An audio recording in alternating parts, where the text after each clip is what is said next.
Hey everybody, welcome back to my channel. My name is Zara and today I'm going to be doing another video essay, and today we're going to be talking about the topic of whether we can trust book ratings. In today's video, I'm going to be taking a critical look at how we rate books, and I'm going to be providing a few different perspectives. This is all my own thoughts. This is not to say that this is not all my thoughts or that my thoughts won't change, but I have been thinking about this topic for about a year and I thought I'd sit down and film some thoughts. So let's kick off. Now, I'm going to show, hopefully on the side of this screen, a couple of different reviews. We can see that when we scroll through websites like Goodreads and Amazon, we can see that there are wildly different reviews. So imagine this, you're about to pick up a new book, you check Goodreads, look at this book, it has a 4 stars, 5 stars, it looks promising, but then you look at Amazon and then the book has a 3 stars, a 3.5 stars. You look at StoryGraph and there is a completely different vibe. So which rating do you trust? And do these numbers actually mean anything? Should they actually influence the way that you approach which books you're going to read? My kind of overarching thought on this is that while book ratings can sometimes feel objective, in reality they are shaped by biases, hype cycles and very, very flawed systems. In this video, we're going to talk about how book ratings work, why they're often misleading, and what we can do about it. So buckle in, grab a cup of tea, coffee, matcha, water, whatever you'd like, and let's jump in. So first, let's talk about the problem with rating systems. Most platforms rely on a simple 5-star system, but what do these numbers actually represent? Let's first look at Goodreads and Amazon, both giants, but both incredibly flawed. So let's take a look at Goodreads specifically, which I do actually use quite frequently, mainly just to track which books I've read. I do use the rating system, but that doesn't often reflect my exact rating. On Goodreads, there are no half-star ratings, which can often lead to weird amounts of inflation or deflation. We look at Amazon. It prioritizes verified purchases, but can often be manipulated by publishers and by fake reviews. Both of them lack differentiation between quality versus enjoyment. As an example, you could have a critically brilliant book like Moby Dick by Herman Melville or The Three Musketeers by Alexandre Dumas. They might have the same rating as a fun romance novel because of personal taste. Now, I'm not necessarily saying that's a bad thing, because I'm not saying it's a bad thing, but I think it is important that we look at how ratings can shape a viewer's experience. As another example, we have a book like The Catcher in the Rye by J.D. Salinger, which has a 3.8 stars on Goodreads. It's a very polarizing book versus a BookTok favourite like Fourth Wing, which has 4.6 stars, but it's highly trend-driven. The conclusion here is that a single number doesn't reflect why people rate books the way they do, making it a very, very flawed way to judge a book's true value, which is often how ratings are looked upon by readers, by publishers, by authors as well. Now let's talk about hype cycles, my favourite thing to talk about, because if you've been a viewer of my channel for a while, you know that I'm particularly sensitive to books that are hyped. I've had historically bad experiences with hyped books, whether it's in fantasy romance, contemporary literature, literary fiction. You can look at all my review videos. I've had very generally negative experiences, and I'm sure we'll come on to that a little bit later on why. The key thing here that we have to consider is why is it that some books get insanely high ratings right away, while others get review bombed before they even hit shelves. So for those of you who don't review books, you might not necessarily know that people who review books often get ARCs, and ARCs stand for Advanced Review Copies. And these are sent to people in the lead up to a book getting published. And when typically a publisher sends out ARCs, sometimes it's the author themselves, it then results in the flooding of reviews on Goodreads, generally very, very positively, before the book is even released. So as an example, there was a fantasy romance book that came out, I think it was about 2 years ago, and that is Lightlark by Alex Astor. It skyrocketed before the book was even available to the public. But then it actually saw a backlash from the reading community after real readers got their hands on it. And by real readers, I mean people who didn't get hands on ARCs. There is something to be said for that, and there is something very disconcerting about that, because it essentially results in manufactured hype. It results in a manufactured sense that a book is really good, but when normal readers get their hands on the books, they realize that the book is actually, poorly written, or it lacks depth. It doesn't have the amount of literary merit that the reviewers perhaps led you to believe. Naturally, as a part of this, we have to talk about the effect of book talk.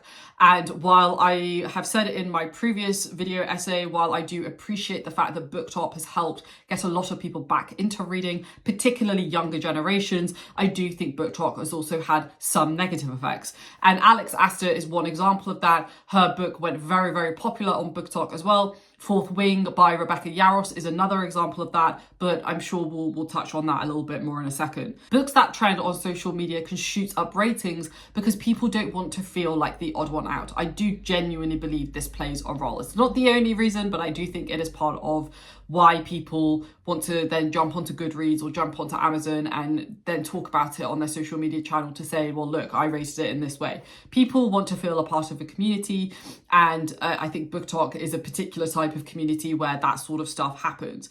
I'll give you another example. ACOTAR, A Court of Thorns and Roses by Sarah J. Maas had a cult-like rise on book talk, but critical reviews point out major flaws. Yet people hesitate to actually rate it lower because of the pressure of the fandom.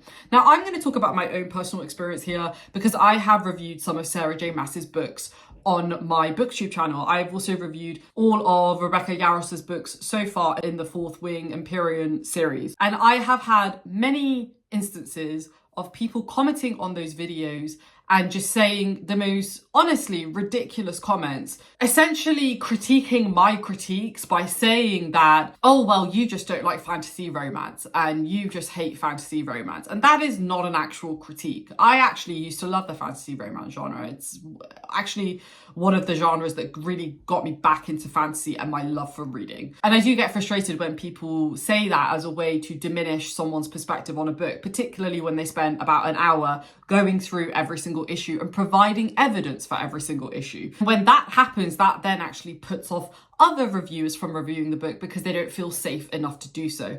And I do just want to add that this applies across a multitude of different genres. I've seen similar experiences across fantasy, sci-fi, and literary fiction in particular. So this isn't just confined to fantasy romance. I am just talking about that specifically because I have had personal experiences with those fandoms. Fandoms, in my opinion, have a responsibility. You are more than welcome to feel passionate about a book that you love, but going to other people's reviews and saying things like, you just don't like fantasy romance, or you just don't want to support female writers, or you just don't this, you just don't that, is absurd. And in my opinion, shows a lack of critical thinking, because if you can't actually rebuttal a comment about the writing or about the inaccuracies or about the gaping plot holes, then you really need to do some internal thinking about why you're so passionately defending a book. Don't get me wrong, fantasy romance as an example does get a lot of hate. And I don't like that. But I think when it is valid critique, where people are providing evidence to then go and say these things that are completely ungrounded in any sense of reality, shows that there is a level of gatekeeping here that and I know for a fact other reviewers do not appreciate.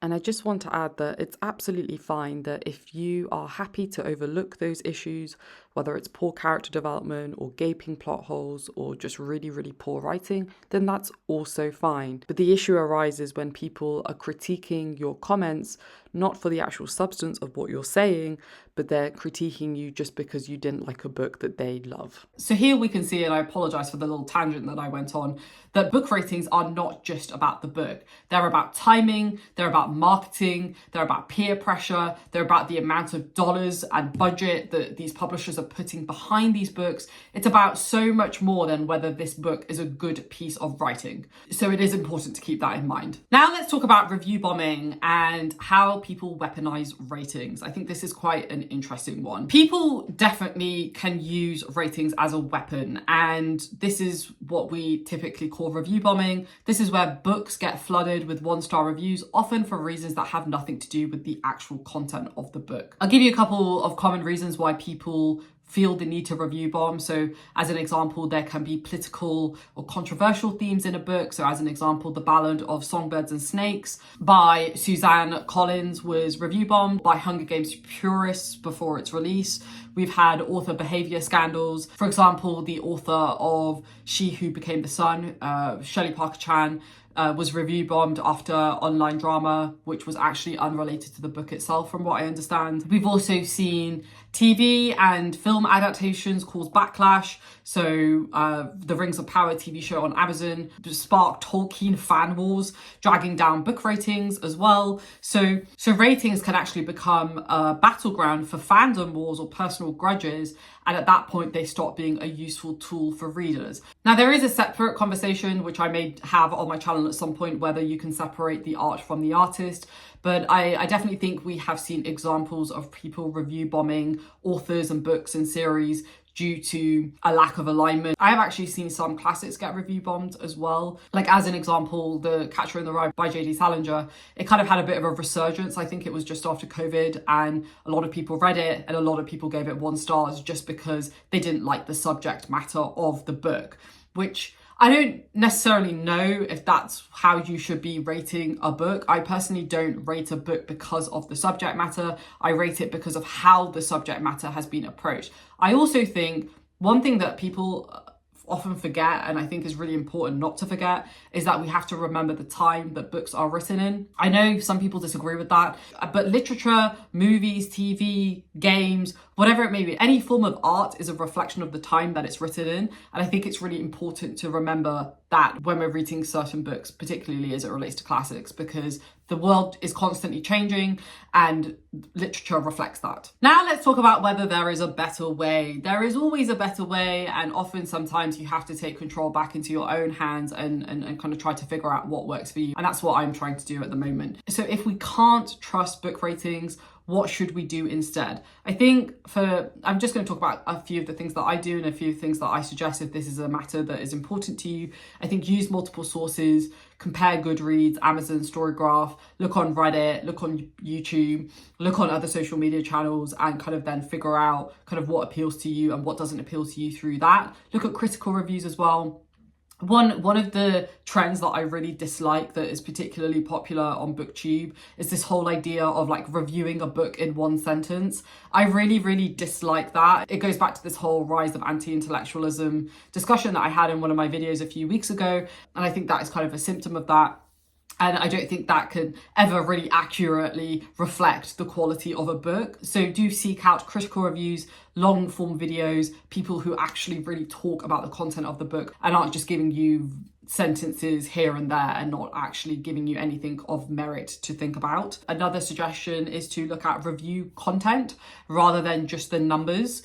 As an example, I really appreciate when somebody rates a book 3 stars, but there is a really well-written review attached to it rather than like a generic 5-star review. I think the well-written, thought-out 3-star review tells you more than a generic 5-star review. And I think it will help you decide whether the book might appeal to you or not. A couple of other ideas is building more transparent review systems. As an example, I don't know how you could realistically implement this, but you could require proof of reading before leaving a rating, or we could also have better rating criteria. I've not personally used Storygraph, but I've heard like generally very positive things about how they require you to rate a book. You could separate enjoyment from literary merit so that the two aren't necessarily conflated. And I think the other thing as well is that we downplay a lot is to trust your own instincts, trust your own taste. If you love a specific niche genre, don't let an average rating deter you. As an example, a lot of the Japanese translated fiction that I love and that I devour is often rated quite poorly, like a 2 stars, a 3 stars, and that is because they are being rated by Westerners who don't necessarily understand the culture, the society, the language, the people, how they think about things. So they reduce the literary merit because they don't have that level of understanding or don't really care to have that level of understanding. Whereas you'll see my reviews, I rate them like 5 stars because 1, I'm just interested in that part of the world, but also 2, I think you have to have a level of open-mindedness when you read fiction that comes from other countries and that is atypical to what you normally read, but also your normal life, right? And so if you see like a translated fiction book that is rated quite poorly, so do keep in mind that if you're reading a book from another country, a lot of the people that are going to be reviewing it are probably going to be looking at it through a Western lens and therefore not necessarily going to appreciate the intricacies and the details of that book. I'm just saying this purely from my own experience. It's important to remember that ratings will never be perfect, and I'm not trying to make a case that they ever will be. But I think we can use them more critically. I think we can make better choices about what we read, and maybe, just maybe, stop letting a single number determine what we pick up next. I have seen people in Reddit, I have seen people on TikTok, on Instagram, less so on YouTube, I must say, but I have seen people across a multitude of different social media channels and review channels say that just because a book is this number, you should check it out, or a book isn't this number, so you shouldn't check it out. And I just think that is incredibly dense and really reinforces a lack of critical thinking in what is a space where we should be exercising critical thinking as much as possible, in my opinion. Not to say that we shouldn't have like fun with books and that we shouldn't read books that also are just like a fun time. I mean, you can also read well-written books that are fun, but I think specifically as it relates to popcorn fiction, a kind of subgenre of books that are acknowledged to not necessarily be written in the best way, but they're fun. I'm not saying that people shouldn't read those if the reviews are high. It's just that we should stop letting one single number and hype cycles and all of these different things that I've discussed so far determine and dictate what we pick up next. So that's it. Those are my thoughts on this topic. I mean, I do have a few other thoughts, but I want to try to keep my video essays between 20 to 25 minutes long, and I think we are reaching that point. Now I want to hear from all of you folks. Do you trust book ratings? How do you approach your book rating system? Have you ever been misled by a rating? Do drop your thoughts down below and let's have a chat about it. Please be respectful to each other. On my previous video essay, 90% of people were very respectful and very kind to each other. There was maybe not 10%, but there was maybe like 5% of people who were quite rude and quite combative, and I don't like that. So please refrain from being that way. If you cannot speak in a way that is respectful to other people, just please do not comment on this video. Just go somewhere else, because that is not the purpose of this video. It's to have a discussion, not to have people shouting at other people. Obviously you can't shout when you type, but sometimes it feels like that. Before I end this video, the other thing I will mention is that I am thinking about kind of developing a rating system that works for me. I'm kind of working on 1 or 2 ideas. I'll share more maybe in a future video if that's of interest to anybody. But yeah, I think for now, I'm not happy with the way ratings are currently done. And it's funny because I do use ratings in my videos sometimes, but I'm rethinking how that's going to work in the next couple of months and years to come. So I'll see you down below in the comments, folks. Let me know your thoughts. Let me know how you rate books. Let me know how ratings have impacted your reading experiences, and I will see you down below in the comments. If you like this video, please do give it a thumbs up. And if you like this type of content, I will be doing more video essays going forward, maybe 1 or 2 a month. So do subscribe if you are interested in that sort of content as well. Thanks for watching, folks. Stay safe as always. Take care, and I will see you very soon. Thank you. Bye.